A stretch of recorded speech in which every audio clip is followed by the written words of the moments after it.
Money गुरु की इस खास पेशकश में आप सभी का स्वागत है। मैं हूं Swati Raina. Bank, insurance agent या फिर म्यूचुअल फंड डिस्ट्रीब्यूटर कई बार निवेशकों को ऐसे प्रोडक्ट्स बेच देते हैं जो उनके फायदे के नहीं होते। म्यूचुअल फंड में अनऑथराइज्ड स्विच, इंश्योरेंस पर गलत पॉलिसी बेचना, ये सब मिस सेलिंग के उदाहरण हैं। तो कैसे बचे मिस सेलिंग के इस जाल से, इसी पर करने वाले हैं आज हम खास चर्चा। हमारे साथ है दो खास एक्सपर्ट। स्वागत करते हैं फिनफिक्स की फाउंडर प्रवीण वाजपेयी और फिनसेफ की फाउंडर मृन अग्रवाल का। दोनों का बहुत स्वागत है आज के शो में शामिल होने के लिए और समझने की कोशिश करेंगे फाइनेंशियल प्रोडक्ट्स में, खासतौर पर इंश्योरेंस और म्यूचुअल फंड में कितनी ज़्यादा मिस सेलिंग होती है, क्या क्या इसमें स्टेप्स लिए गए और बचने के क्या हैं तरीके।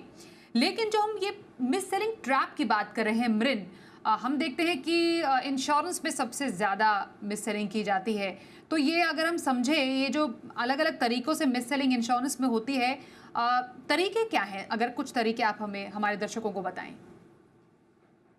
नमस्ते स्वाति। तरीके तो बहुत हैं और आजकल सब लोग बहुत इनोवेटिव भी हो रहे हैं। तो मेन तरीका तो यही है दैट वो बताते हैं कि जैसे एजेंट्स हों या जो भी हो जिसके थ्रू आप खरीद रहे हो, they talk about guaranteed return. वो कुछ रिटर्न्स भी बोल देते हैं कि अच्छा इसमें आपको 8 से 12% रिटर्न आ जाएगा, फिक्स आपको आ जाएगा हर साल। सो आई थिंक ये मेन चीज है। एंड एक और चीज जो होती है वो ये है कि कि ये स्कीम अभी बंद होने वाली है और फिर उसके बाद में ये स्कीम अवेलेबल नहीं रहेगी। सो एसेंशियली बहुत मिसरिप्रेजेंटेशन होता है। नंबर वन, इंश्योरेंस में गारंटीड रिटर्न्स नहीं होते हैं। नंबर टू, फिक्स रिटर्न्स नहीं होते हैं। एंड यस, कुछ स्कीम्स आती हैं कुछ टाइम के लिए, बट वो उनको ऐसे बना दिया जाता है ना कि मतलब अगर आप, आपकी गाड़ी छूट जाएगी अगर आप इसमें इन्वेस्ट नहीं करेंगे, सो ये 3-4 बहुत ही कॉमन तरीके हैं। और आजकल इवन पेंशन स्कीम्स में काफी मिससेलिंग हो रही है, जहां पर है कि आपको अब आराम से 8-9% पेंशन आ जाएगा। सो मेन यही तीन तीन चार तरीके हैं। तो आपको गलत जानकारी देना, बड़ा चढ़ाकर दावे और झांसे में लाना, ये कई बार हमने देखा है कि जो पढ़े लिखे लोग भी होते हैं, जो अपने आप को उनको लगता है कि हम तो बहुत जानकार हैं, वो भी कई बार झांसे में आ जाते हैं, उन्हें मालूम ही नहीं चलता है। इंश्योरेंस में हमने इस मिस सेलिंग को समझा, म्यूचुअल फंड में भी अलग अलग तरीके की मिस सेलिंग प्रबलीन होती है। पहले जरा समझेंगे म्यूचुअल फंड में मिस सेलिंग का तरीका क्या है, यह इंश्योरेंस से कितना अलग है और आखिरकार इसके बढ़ने के कारण क्या है। जी। स्वाति, आई थिंक अमरिन ने ऑलरेडी कुछ एग्जांपल्स दिए जो हमने देखा जिसमें इंश्योरेंस में मिस सेलिंग होती है। बट आई वुड से कि अगर हम सिर्फ फाइनेंशियल प्रोडक्ट्स की बात करें एंड अगर हमने म्यूचुअल फंड्स और इंश्योरेंस को एक साथ क्लब करना हो, तो आई वुड से कि 90% जो मिस सेलिंग है वो हम इंश्योरेंस प्रोडक्ट्स में देखते हैं। म्यूचुअल फंड्स में अभी भी मिस सेलिंग के चांसेस और अपॉर्चुनिटीज लिमिटेड है। So but yes, still that वो जो 10% है वो एग्जिस्ट करता है। और ये मेरे ख्याल से सबसे ज्यादा निकल के आता है जब हम एनएफओज देखते हैं।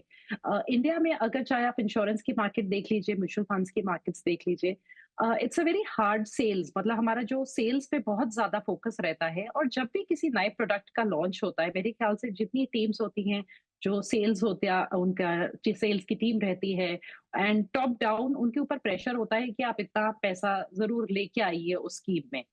सो कई बार इन्वेस्टर्स को ये बताया जाता है, जो नई स्कीम आ रही है उसके लाभ बताए जाते हैं एंड कहीं ना कहीं उसका कंपैरिजन ऐसे दिया जाता है जिसको हम फ्रेमिंग बायस भी कहते हैं, कि आपको सब अच्छी बातें ज्यादा दिखाई जाती है, जो रिस्क हो गए या कुछ इतने अच्छे पहलू नहीं है स्वाति, उनको थोड़ा कम बोला जाता है। और आई थिंक हमारा माइंड भी वैसे ही वायर्ड है कि हम जब कुछ अच्छी चीजें सुनते हैं किसी नई प्रोडक्ट और स्कीम के बारे में तो हमें वो टेम्पटिंग लगता है।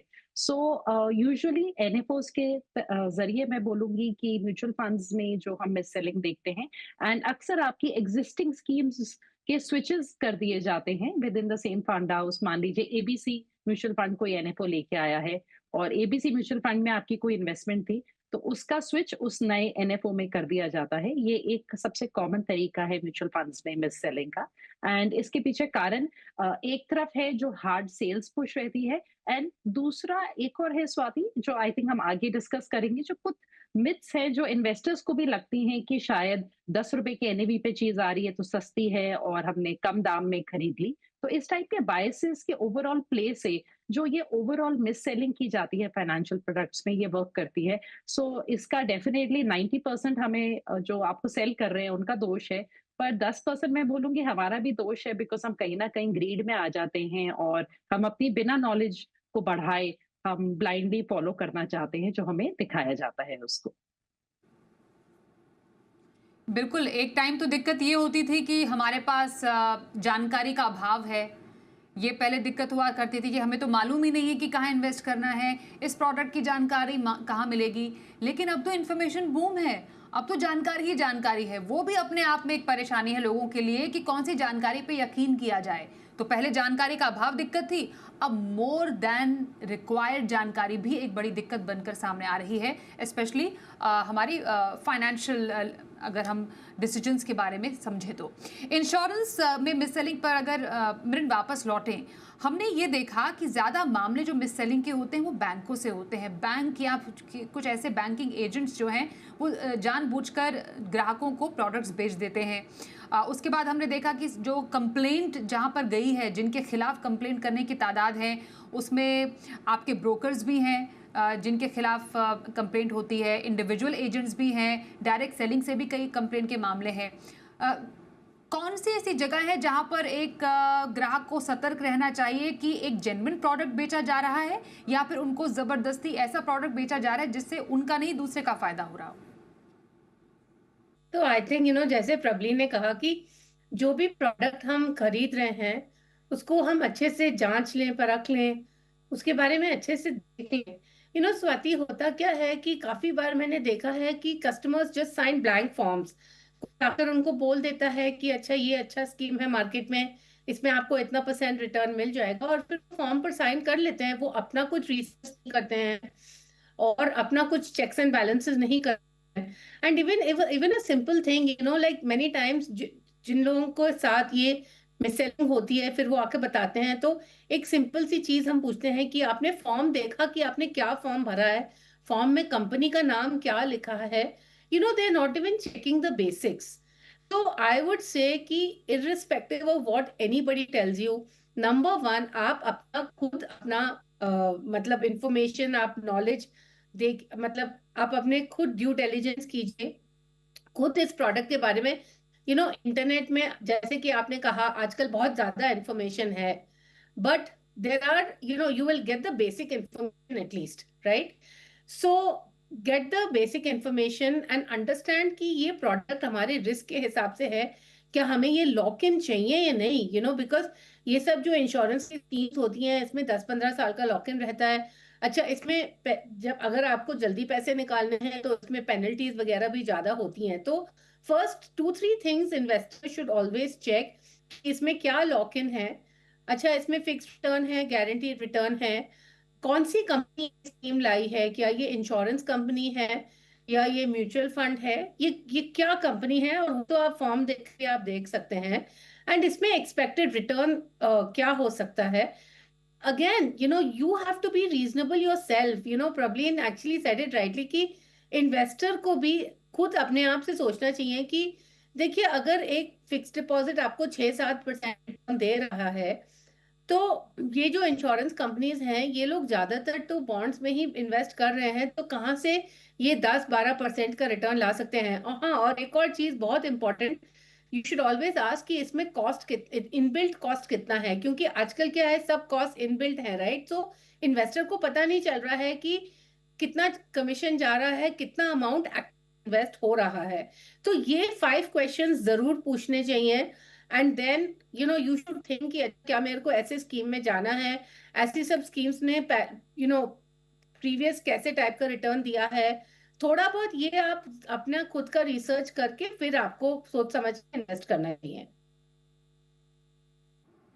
बिल्कुल। तो इंश्योरेंस में सबसे ज़्यादा क्योंकि मामले आते हैं मिस सेलिंग के, और कई बार आप इंश्योरेंस पॉलिसी समझकर एक यूलिप में पैसे डाल देते हैं। अब 5 साल का उसमें आप लॉक इन है तो वहीं पर रह गए, मार्केट लिंक कह के आपको बेच दिया गया वो प्रोडक्ट। ऐसे कई हमारे पास सवाल भी आते हैं कि अब करें क्या, लेकिन 5 साल से पहले तो आप पैसे नहीं निकाल सकते हैं और उसके बाद उसकी टैक्स इम्प्लीकेशंस अलग हैं। तो ये कुछ बातें हैं जिसको आप पहले से अपने क्वेश्चन की लिस्ट बना के रखें, जो आप अपने एजेंट से या जिससे भी आप कोई पॉलिसी ले रहे हैं उनसे पूछें और फिर इसकी सेकेंड ओपिनियन भी लें। लेकिन एक बहुत इंपॉर्टेंट पॉइंट समझना ज़रूरी है।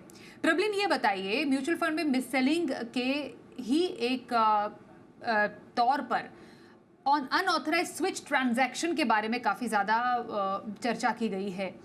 स्विच ट्रांजैक्शन के बारे में आपने थोड़ी बात कही, लेकिन बताइए ये म्यूचुअल फंड में अनऑथराइज स्विच ट्रांजैक्शन होता क्या है और क्या ये एक मिससेलिंग का ही रूप है? जी जी स्वाति। आई थिंक जो प्रॉब्लम की शुरुआत होती है स्वाति कि हम लोग अपनी सूटेबिलिटी नहीं समझते हैं। जैसे मैंने बोला कि जब भी हमें कोई नई चीज़ बताई जाती है या हम फेस वैल्यू पे ले लेते हैं वो हाफ बेक्ड इन्फॉर्मेशन, हमें किसी ने बताया कि ये कुछ नया आया है, ऐसा करते हैं, जो आपका ये फंड है इसमें हम डाल देते हैं। एंड जैसे अभी मृद ने बोला कि हम बहुत बार सिग्नेचर्स कर देते हैं फॉर्म्स पे बिना पढ़े, बिकॉज ज्यादातर ये थोड़ी सी, एक मैं बोलूंगी, प्रॉब्लम भी है। आप अगर किसी इंश्योरेंस प्रोडक्ट के या म्यूचुअल फंड प्रोडक्ट के फॉर्म्स को पढ़ने जाएंगे तो एक ले पर्सन को वो थोड़ी डिफिकल्ट लगेंगे, वो शायद उनको नहीं समझ में आएगा, जैसे हमें शायद एक डॉक्टर की प्रिस्क्रिप्शन या उनकी रिपोर्ट को उतना अच्छे से नहीं समझ पाएंगे। सो हर इंडस्ट्री की अपनी कुछ टर्मिनोलॉजीज होती हैं जो एक ले पर्सन नहीं समझ सकता, एंड इन्हीं के चलते हम भरोसा करते हैं किसी व्यक्ति पे कि वो हमारा वो पूरा प्रोसेस सीमलेसली कराएं। अब क्योंकि म्यूचुअल फंड इंडस्ट्री का जो एक जैसा सिस्टम है, उसमें जब भी कोई नया फंड आता है स्वाति, वहां पे जो एनएफओज होते हैं, जो न्यू फंड ऑफर्स होते हैं, उनमें यूजुअली जो उनका पे आउट होता है, एक्सपेंस रेशियो होता है, वो थोड़ा हायर रहता है। यानी कि जो भी आपको प्रोडक्ट दे रहे हैं वो थोड़ा ज्यादा अर्न कर सकते हैं। तो वो पहले तो जेनेसिस हो गया, वो एक कारण है क्यों ये स्विचेस इस टाइप के किए जाते हैं। और जब इस टाइप के एनएफओज आते हैं या आपके एग्जिस्टिंग स्कीम्स में भी अगर किसी आपके पर्सन को लग रहा है जो आपका पैसा मैनेज कर रहा है कि मैं इस स्कीम से उठा के थोड़ी एक्सपेंसिव स्कीम में आपका एक स्विच कर दूं, तो वो यूजुअली एक हायर पे आउट अर्न करने के लिहाज से होता है। और हम उन चीजों को या तो बिना देखे साइन कर देते हैं या हम ऑथराइज कर देते हैं ऑनलाइन तरीके से। सो आई थिंक हम कभी भी वो पूरी कॉन्वर्सेशन नहीं करते हैं, एंड डेफिनेटली ये एक मिस सेलिंग का ही रूप हुआ, क्योंकि शायद वो प्रोडक्ट जो हमें दिया जा रहा है वो हमारी उतनी सूटेबिलिटी नहीं है। हर निवेशक जो एक इन्वेस्टर है उनका एक रिस्क एपेटाइट होता है, उनकी कोई रिक्वायरमेंट्स हैं, गोल्स हैं, जिसके हिसाब से उनका एक पोर्टफोलियो क्रिएट किया जाना चाहिए। ना कि मार्केट में कोई नया फंड आ गया है और उसमें निवेश करना जरूरी है उस तरीके से। एंड इस चीज को सरकमवेंट करने के लिए, इस चीज पे स्टॉप करने के लिए स्वाति ये भी बताया गया था कि अगर दो स्कीम्स हैं और इस टाइप के कोई केसेस जब निकल के आते हैं कि स्विचेस किए जाते हैं, तो अब उस स्कीम की ब्रोकरेज दी जाती है जिस स्कीम का एक्सपेंस रेशियो लाइक लोअर पे आउट अब दिया जाता है। तो धीरे धीरे करके सिस्टम्स इन प्लेस आ रहे हैं, पर डेफिनेटली ये एक मिस सेलिंग का ही रूप हुआ। और इसके अलावा बहुत सारे जब एडिशंस किए जाते हैं, जैसे हमने देखा कि ज्यादा रिस्की फंड्स हो गए, सेक्टोरल फंड्स हो गए, स्मॉल कैप फंड्स हो गए, इनके पे आउट्स भी क्योंकि अधिक रहते हैं, अक्सर इनके ऊपर फोकस रहता है पोर्टफोलियो में एडिशन का।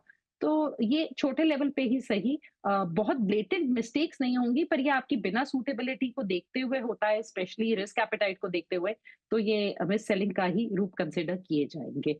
सिर्फ एक अच्छी बात है स्वाति की म्यूचुअल फंड्स में आपके पास लॉक इन्स लिमिटेड हैं, आप तो भी पैसा निकाल सकते हैं। अगर आपने कोई गलत एसआईपी शुरू कर दी या आपका कोई गलत स्विच हो गया, तो भी आप थोड़े टाइम बाद जब आपका एग्जिट लोड खत्म हो जाए आप निकल सकते हैं। फ्लेक्सिबिलिटी ज्यादा है, बट डेफिनेटली हमें खुद थोड़ा सा ध्यान देने की जरूरत है जब भी हम किसी ट्रांजैक्शन को ऑथराइज कर रहे हैं अपने राइट। end पे। अब अगर आपको लगता है कि आप किसी मिससेलिंग का शिकार हो गए हैं तो शिकायत कहाँ करनी है, क्या तरीका है, इस पर भी करेंगे चर्चा एक छोटे से ब्रेक के बाद। बने रहिए हमारे साथ।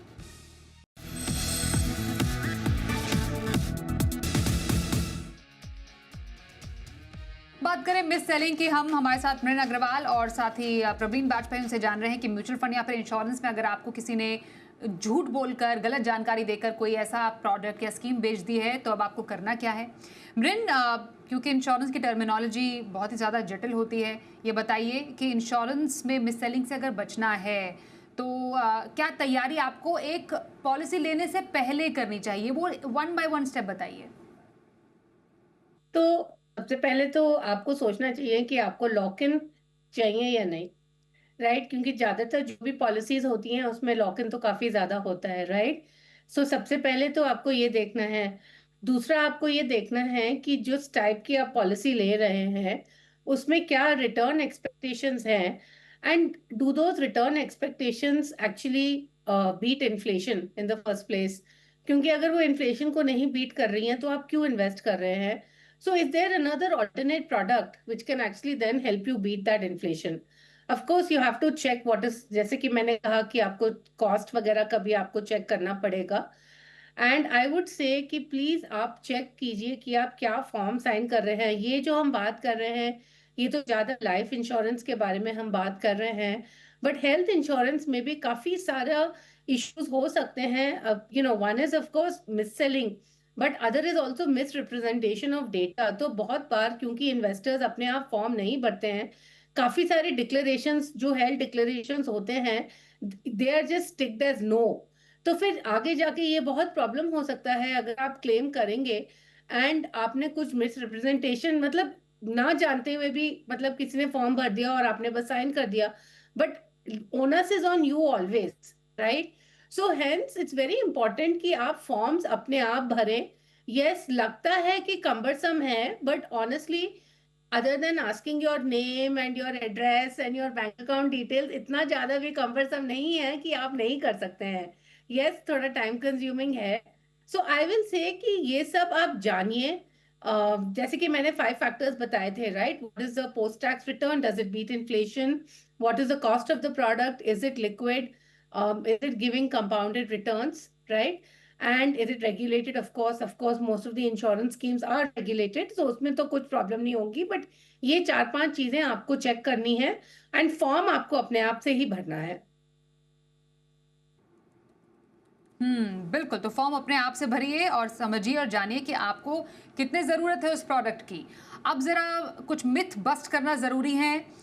Myth selling versus myths mutual fund में ख़ास तौर पर। प्रबलीन, ये बताइए कि कैसे हम इस मिथ के जंजाल में फंस जाते हैं और वो कॉमन मिथ्स क्या हैं, वन बाय वन। जी, जी। एब्सोल्युटली स्वाति, जैसे हम लोगों ने शुरू में ब्रेन और मैंने आई थिंक दोनों ने डिस्कस किया कि कहीं न कहीं थोड़ी-सी गलती हमारी अपनी एंड पे भी होती है, बिकॉज़ इंडिया में अभी भी जो फाइनेंशियल अवेयरनेस है उसका लेवल थोड़ा लिमिटेड है और हम कुछ ऐसी बातें मान के चलते हैं जो एक्चुअली सही नहीं है। सो अगर हम म्यूचुअल फंड्स की अकेले बात करें, तो नंबर 1 हमें बहुत अच्छा लगता है कि जब हम कोई म्यूचुअल फंड स्कीम चूज़ कर रहे होते हैं, हम देखते हैं कि पास्ट में 1 साल में क्या रिटर्न रहा है और अगर वो 20, 25, 30% होता है तो हमें बहुत खुशी होती है और हमें लगता है कि हम सेम स्कीम में पैसा डालें, बिकॉज़ हम ऐसा मान के चलते हैं कि जो पास्ट रिटर्न्स हैं वो सामने आगे रेप्लिकेट होंगे। तो म्यूचुअल फंड्स में पास्ट रिटर्न्स आप देखें तो आप रोलिंग रिटर्न्स देखिए सबसे पहले, क्योंकि जो पास्ट रिटर्न्स हैं वो बहुत अलग हो सकते हैं आपके फ्यूचर रिटर्न से। ऐसा हो सकता है जो पीछे 25% पॉजिटिव रिटर्न्स आए हैं, वो अगले साल में -10% रिटर्न्स हो। तो म्यूचुअल फंड्स में कभी भी आप 1 साल, 2 साल के ट्रेलिंग रिटर्न्स मत लेके चलिए। आप मिनिमम 5-7 ईयर के होराइज़न के हिसाब से इन्वेस्ट करिए एंड इमीडिएट पास्ट के रिटर्न्स हमने नहीं देखने हैं, जो हम अक्सर देखते हैं। सेकंड स्वाति, कई लोगों को ऐसा लगता है कि मैं म्यूचुअल फंड्स में निवेश करूँ या मैं एसआईपी में करूँ। सो बहुत लोग एसआईपी और म्यूचुअल फंड्स को सेपरेट लेके मानते हैं। एसआईपी एक ज़रिया है, जैसे हम ईएमआई पे कोई चीज़ खरीद सकते हैं और दूसरा हम डाउन पेमेंट पूरी करके चीज़ ले सकते हैं। म्यूचुअल फंड एक प्रोडक्ट है, आप उसमें लमसम पैसा भी डाल सकते हैं एक साथ और आप उसमें थोड़ा-थोड़ा करके मंथली एसआईपी के थ्रू भी पैसा डाल सकते हैं। सो सेकंड, ये अक्सर हम मिसकंसेप्शन देखते हैं जो होता है म्यूचुअल फंड्स एंड एसआईपीज में। थर्ड, बहुत निवेशकों को ये लगता है कि जब एनएवी ₹10 का है, कोई एनएफओ आया है तो वो ज्यादा बढ़िया है क्योंकि वो सस्ते में मिल रहा है, वो ₹10 पे मिल रहा है। तो हर एनएफओ ₹10 पे ही लॉन्च किया जाता है और उसका ये मतलब नहीं है कि वो हमेशा 10 से 20 उसके लिए बनना इजी होगा, बिकॉज हम ये इजीली अज्यूम करते हैं कि ₹10 ₹20 जल्दी बन सकते हैं, पर शायद जो ₹100 का एनएवी है वो 150 या 200 उतनी फास्ट नहीं बनेगा। ₹10 का एनएवी भी ₹8 पे गिर सकता है और जो एक ₹100 का एनएवी है वो भी बढ़कर ₹200-300 हो सकता है, जो हमने स्कीम्स में देखा है। तो ₹10 का मतलब सस्ता नहीं है। ये एक स्टैंडर्ड प्रोसीजर है कि न्यू फंड आपकी ₹10 पे ही इश्यू किया जाता है। Fourthly Swati, we see that बहुत लोगों को लगता है कि नई स्कीम है, स्पेशली जो एनएफओस के थ्रू आती हैं, आप डालते रहिए, बिकॉज उनको ऐसा लगता है कि वो डाइवर्सिफाई कर रहे हैं अपना पोर्टफोलियो और कुछ बहुत बढ़िया और नया ऐड कर रहे हैं। बहुत बार हम सेम ही स्टॉक्स में एक नई स्कीम के थ्रू जिसका नया नाम है उसके थ्रू इन्वेस्ट कर रहे होते हैं, तो हम डाइवर्सिफिकेशन की जगह डुप्लीकेशन करना शुरू कर देते हैं। तो आप डाइवर्सिफाई के नाम पे बहुत ज्यादा स्कीम्स ना ऐड करिए। And I think fifth, which is very important, is कि अक्सर हम म्यूचुअल फंड्स को सिनोनिमस मांगते हैं कि ये इक्विटी मार्केट में ही निवेश करेगा। म्यूचुअल फंड्स हमें बहुत अच्छे फिक्स्ड इनकम के ऑल्टरनेटिव्स देते हैं, जैसे arbitrage funds and date funds हो गए, और हमें गोल्ड सिल्वर जैसे कमोडिटीज में निवेश करने का भी बहुत अच्छा मौका देते हैं थ्रू सिस्टमैटिक इन्वेस्टमेंट प्लान्स या लमसम। तो ये कुछ बेसिक छोटे मिथ्स हैं। और एक मिथ स्वाति मैं यहाँ पे ऐड करना चाहूंगी, जो अब इंश्योरेंस प्रोडक्ट्स ने करना शुरू किया है, जब वो कोई यूलिप लेके आते हैं, क्योंकि म्यूचुअल फंड्स एक बहुत अच्छे से वेल अंडरस्टूड प्रोडक्ट है। बहुत सारी इंश्योरेंस कंपनीज भी आजकल एनएबी लिखना शुरू कर देती हैं और एनएफओ लिखना शुरू कर देती हैं। इन शब्दों का इस्तेमाल किया जा रहा है, पर वो म्यूचुअल फंड स्कीम्स नहीं रहती हैं, वो इंश्योरेंस स्कीम्स ही रहती हैं, यूलिप्स, जो बहुत रिजिड होती हैं, उनको तोड़ना, उनसे निकलना ज्यादा डिफिकल्ट है। तो यहाँ पे निवेशकों को जरूर सतर्क रहना चाहिए इन नेम्स द्वारा जो यूज किए जा रहे हैं अब इंश्योरेंस में भी। तो ये कुछ बड़े मिथ हैं जिनको आपको समझना बेहद ज़रूरी है, इंश्योरेंस और म्यूचुअल फंड से खास तौर पर जुड़े हुए। अब कई बार बात यही हो रही है कि कोई अगर शिकार हो भी जाता है मिरिन, ऐसे किसी भी मिस सेलिंग का, क्या हमारा जो रिड्रेसल मैकेनिज्म है इतना स्ट्रांग है कि वाकई इसकी सुनवाई होती है? हालांकि IRDAI की तरफ से कंप्लेंट रिड्रेसल मैकेनिज्म है, या फिर हमने सेबी की तरफ से भी देखा है, पर आपके ने जो बातचीत या केस स्टडी देखी होगी, कितनी जल्दी निपटारा हो जाता है? I think couple of months में उनका सब प्रोसेस रहता है कि आपको कंप्लेन रेज करना है, and then within I think 1 month अगर आपको जवाब नहीं आएगा then you can approach the insurance ombudsman as well. So I think मतलब 2-3 महीने में हो जाता है generally. I think it's mutual fund के केस में भी सिमिलर ही है, आपको स्कोर्स पोर्टल पर अपनी कंप्लेंट डालनी होती है एंड ऑल दैट। तो ये टाइमलाइंस काफी स्ट्रिक्ट रहते हैं। बिल्कुल, टाइमलाइन काफ़ी ज़्यादा स्ट्रिक्ट रहती है। और इनफैक्ट प्रवीण, बात यही हो रही है, म्यूचुअल फंड में हमने देखा कि ऐसे जो मामले हैं जैसे आपने बताया कि थोड़े से कम है, पर फिर भी सेबी जो है हमने देखा है कि टाइम टू टाइम जो इन्वेस्टर्स के हैं उनकी सुरक्षा के लिए, ट्रांसपेरेंसी बनाए रखने के लिए हाल ही में हमने देखा कि बहुत सारे मेजर्स लिए जाते हैं। तो क्या ऐसा ही एक मैकेनिज्म इंश्योरेंस में भी या फिर ओवरऑल एक बनना बेहद ज़रूरी है, सो दैट ऐसे प्रेवलेंट जो केसेस हैं उसमें कमी आए? ऑनेस्टली स्वाति, मुझे एक चीज लगती है सबसे ज्यादा, जैसे आपने शुरू में ही बोला था कि हम बैंक्स द्वारा देखते हैं सबसे ज्यादा मिससेलिंग होती है। आई थिंक इसका एक बहुत बड़ा कारण ये है कि जो बैंकिंग आपका है वहां पे उनको पता होता है कि आपकी फंड्स की अवेलेबिलिटी क्या है। यूजुअली किसी भी और प्रोडक्ट जो आपको कोई दे रहे हैं उनको ये नहीं पता होगा कि आपके बैंक में कितने ट्रांजैक्शंस आए हैं, कितना लमसम आया है। और ये आई थिंक हम सब एक्सपीरियंस कर चुके हैं, अगर हमारे बैंक अकाउंट्स में कभी भी कोई बड़ी रकम आए तो हमें अगले दिन या अगले 2 दिन छोड़ के एक फोन आ जाता है कि इतना आपका इनवर्ड रेमिटेंस है, आपके लाइक इतना पैसा आया है, तो आप कहीं इन्वेस्ट क्यों नहीं कर लेते हैं। तो मेरे ख्याल से सबसे पहले तो इस चीज को सेपरेट आउट करने की बहुत ज्यादा जरूरत है, बिकॉज जिसको आपकी बैंकिंग की जानकारी है वो आपकी बाकी चीजें संभाल रहे हैं तो गड़बड़ होती है। और हम बहुत ज्यादा यहाँ ऑब्लिगेटरी बाइंग भी देखते हैं स्वाति, बिकॉज बहुत सारे हम स्मॉल जो बिजनेस ओनर्स हैं उनसे बात करते हैं, डॉक्टर्स से हम बात करते हैं जो अपनी छोटी क्लिनिक्स चलाते हैं, हॉस्पिटल्स, वो अक्सर साल के एंड में आउट ऑफ द ऑब्लिगेशन की बैंक वालों ने उनके 4 काम कर दिए, चेक जमा करवा दिए, इसलिए वो इस चीज में पड़ जाते हैं। बट डेफिनेटली रिड्रेसल के लिए I think mechanism should be faster, पर उससे ज्यादा ये जरूरी है कि अगर ये ओवरऑल जो हमारा टॉप डाउन जितना सेल्स और हार्ड पुश है, और मेरे ख्याल से ज्यादा ट्रांसपेरेंसी अगर इन प्रोडक्ट्स में भी आए, जैसे हम म्यूचुअल फंड्स की बात करते हैं कि डायरेक्ट प्लान रेगुलर प्लान्स में क्या डिफरेंस है, मेरे ख्याल से बहुत ज्यादा अवेयरनेस क्रिएट की जा रही है। इंश्योरेंस में भी वो सेम होना चाहिए। एंड आई थिंक कंप्लेंट्स के आने पे डेफिनेटली जो भी कमीशंस दिए जाते हैं उनको वापस लेना चाहिए, सो दैट ऐसा नहीं है कि आपने एक बार कोई गलत चीज बेच दी तो मेरा काम हो गया, वो एटीट्यूड नहीं होना चाहिए। एंड उसके साथ साथ आई थिंक इट्स वेरी इंपॉर्टेंट कि यहाँ पे भी जो पे आउट्स है उनको स्ट्रीमलाइन किया जाए, ताकि इतना जो इंश्योरेंस है वो हार्ड पुश प्रोडक्ट ना बने इन सारी इंटरमीडियरीज के लिए। बिल्कुल। तो डिस्कशंस तो कई बार हमने किया है इस पर, लेकिन क्योंकि अभी भी ऐसे मामले सामने आ रहे हैं इसलिए बार बार ऐसे मामलों को डिस्कस करना बेहद ज़रूरी है, लोगों तक इसकी जानकारी पहुंचाना ज़रूरी है, और जागरूक निवेशक मोस्ट इम्पॉर्टेंटली आप सबके लिए बनना बेहद ज़रूरी है। इस चर्चा में हमारे साथ शामिल होने के लिए मिरिन और प्रवीण, आप दोनों का करेंगे हम धन्यवाद। एक छोटा ब्रेक लेते हैं, खबरें जारी रहेंगी, देखते रहिए जी बिजनेस।